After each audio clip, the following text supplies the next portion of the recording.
Thank you very much.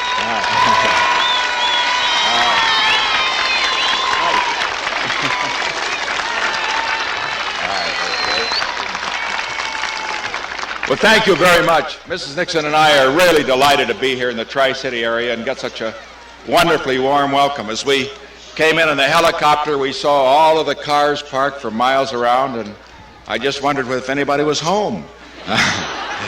We have some very distinguished guests with us here today, and I think you'd like to see them too. Of course, first, somebody who needs no introduction, but the very distinguished and very able progressive governor of the state, Governor Evans and Mrs. Evans.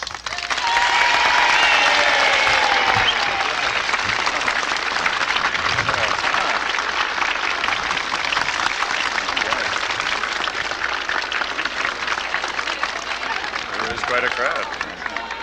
And then we have also the biggest man in the President's cabinet, the Secretary of Interior, Rogers Morton. See? You see what I mean?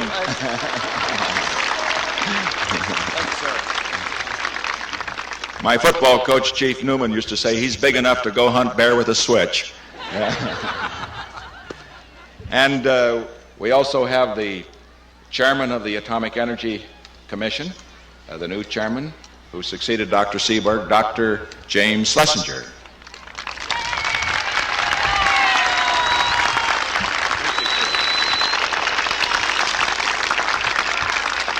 And then two of the top members of the President's staff. These are people you've read about and heard about.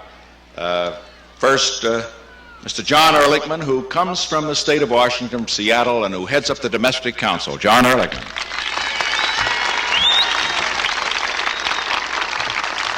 Incidentally, you think that Governor Evans is a lobbyist for Hanford in the Tri-City area. You ought to hear Ehrlichman. He is all out.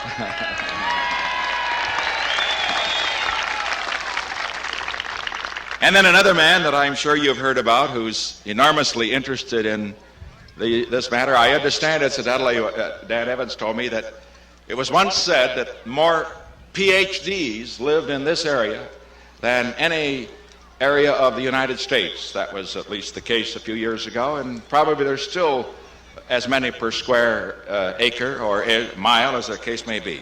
Well, we have a very famous PhD on our staff, Dr. Henry Kissinger, our advisor for international affairs.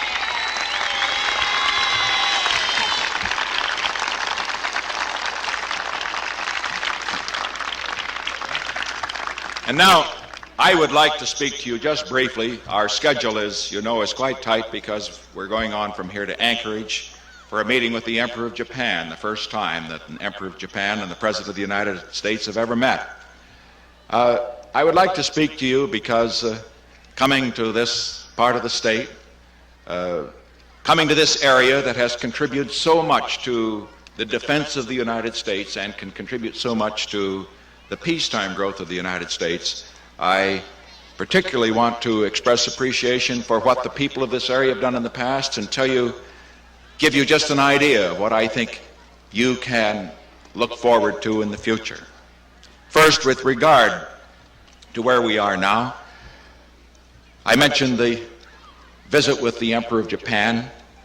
That indicates a totally new era in relations between these two countries. We all remember World War II.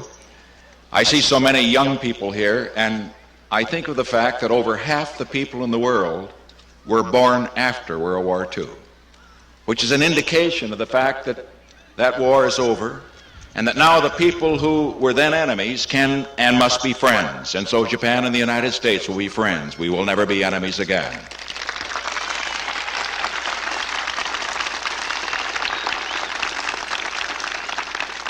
And then I'm sure that when I introduce Dr. Kissinger, you'll remember that on July the 15th, I announced that he had been in Peking, and that as a result of his visit, that I would be paying a visit, the first President of the United States to visit mainland China.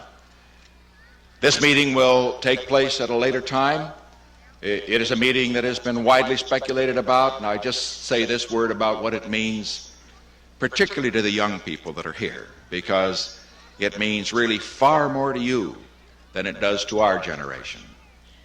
When we think of what the world's going to be like 15, 20 years from now, just think what it would be like if 800 million of the most capable, able people in the world were isolated from the rest of the world, living not knowing the rest of the world, outside of the world community, and living there with an enormous potential in military power, including nuclear power. It would be a terrible danger. And so I believe that it is essential that now we take the steps to open a dialogue. It isn't going to settle the differences, they are deep, but to open a dialogue that will discuss those differences so that now and 5, 10, 15, 20 years from now, the people and government of the United States, the people and government of the People's Republic of China, while we will continue to have differences, we'll talk about them. We will not fight about them. This, we think, is important for the future generations.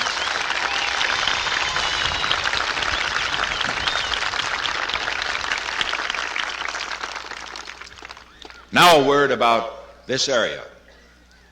Everybody in the United States has heard of Hanford and what it means in terms of the nuclear power that it has created.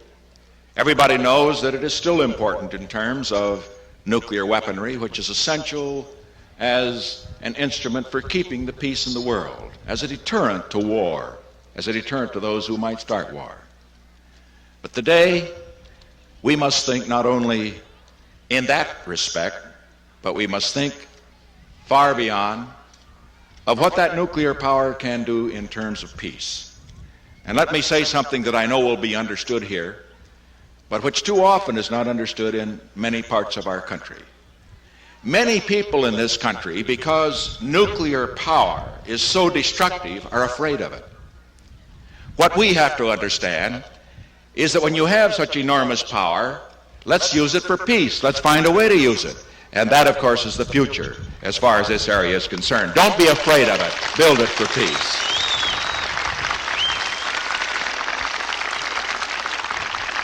I live, as you know, in California, down in San Clemente. And right next to us, within about a couple of miles, is one of the new nuclear power plants. And many are afraid to live there because they fear what could happen with regard to that peaceful nuclear power plant. I'm not afraid to live there. I'm not afraid not because I know much about it, but because what I do know tells me that here we have a new source of energy, a source of energy that is absolutely important to the future of the world. I know the people of the state of Washington, perhaps as much as any people in this country, due to the fine leadership you've had in this state, are interested in the environment and preserving it. If you're going to have a clean and beautiful environment in this country, we have to have a new source of energy, plentiful and clean. And we can have that new source of energy. The place to get it, one of the major places to get it, certainly, is through the development of nuclear energy. That is why I made an announcement on June the 4th, one that didn't get, of course, the enormous publicity of the announcement of the journey to China, one that didn't get the publicity of my announcement of the new economic policy to deal with the problems of inflation and unemployment in this country, but one which, in terms of the future of the country, may be in long-range terms, even more important in some respects. And that is that the United States was going to go forward in building a breeder reactor. Now, don't ask me what a breeder reactor is. Ask Dr. Schlesinger, but don't tell him not to tell you, because unless you're one of those PhDs, you won't understand it either. But what I do know is this, that here we have the potentiality of a whole new breakthrough in the development of power for peace. And that means jobs for this area, but jobs and power for millions of people all over the world. At the time of that announcement, I was able to announce we were going to have one experimental plant to go forward. I want to tell you today, and I'm chosen this place and time to make the announcement for reasons you'll all understand, that because private industry has already contributed $200 million to the development of the first plant, that I have decided to authorize going forward on a second one. Now,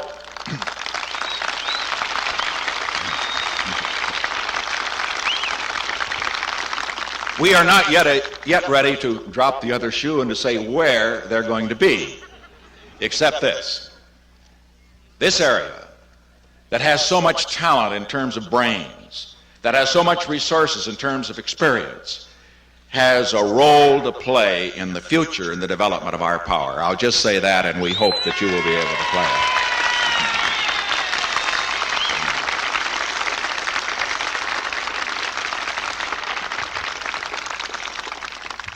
One final thought before we go in for the tour. I mentioned a moment ago how all of this business about breeder reactors and nuclear energy and the stuff is over my head. That was one of my poorest subjects, science, and I got through it, but I had to work too hard. I gave it up when I was about a sophomore. But I can assure you that it's always been fascinating to me, because it seems to me that if a people are to be a great people, we must always explore the unknown. We must never be afraid of it. That's why we have to go to space. That's why we should have built the SST.